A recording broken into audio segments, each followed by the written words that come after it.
Regardons maintenant le problème numéro 3. Pour ce problème, il y a deux solutions. Soit on utilise l'information qui n'est pas donnée, qui est que dans une journée il y a 24 heures, soit on s'en passe.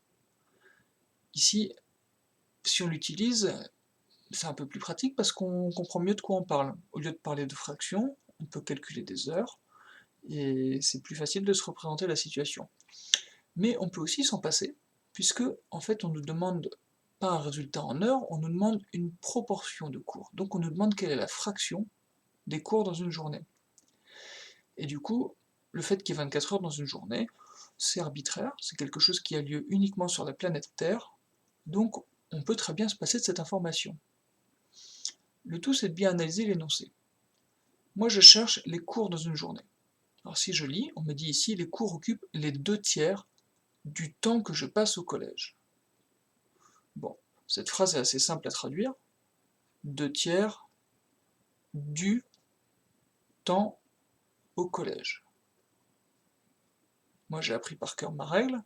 Je sais qu'une fraction de, c'est une fraction fois. Donc il suffit que je multiplie 2/3 par le temps que je passe au collège. Je vais regarder dans l'énoncé. Quel est le temps que je passe au collège? Eh bien, c'est marqué ici, c'est les 3/8 du temps de la journée. Donc je vais remplacer le collège ici par ce que je sais, c'est-à-dire les 3/8 du temps de ma journée. Donc je vais calculer 2/3 fois les 3/8 de la journée. Donc c'est là où si j'ai des heures, je vais multiplier par la journée. Mais en fait, moi ici on me demande quelle est la proportion des cours dans une journée. Ben, si je rajoute ici de la journée, j'aurais tout à fait répondu à la question. Donc en fait, il suffisait de multiplier 2/3 par 3/8. Alors ces deux fractions sont très faciles à multiplier, 2/3 fois 3/8, mais je vais essayer de simplifier au fur et à mesure, comme on m'a appris. Donc 2 fois 3 sur 3 fois 8, et ce 8, je vais le remplacer par 4 fois 2, parce que j'ai repéré qu'au-dessus, il y a un 2, et que donc ça va bien se simplifier tout ça. Je vois que je peux simplifier par 3 ici, et je peux simplifier par 2 ici. Il ne me reste rien en haut, et je sais qu'en mathématiques, rien, si c'est le rien des multiplications, l'élément neutre, ça veut dire 1. Donc, en haut il me reste 1, en dessous il me reste 4. Qu'est-ce que je conclus?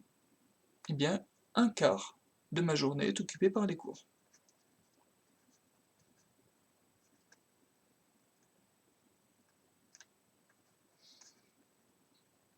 Donc on voit que j'avais pas du tout besoin d'utiliser les 24 heures. En fait, 24 heures, si je prends un quart, ça fait 6 heures de cours. Donc si vous avez fait les calculs autrement, normalement vous êtes tombé sur 6 heures de cours, et ce 6 heures, vous avez conclu que 6 parmi 24, vous avez pu simplifier cette fraction en divisant en haut et en bas par 6, et donc vous avez obtenu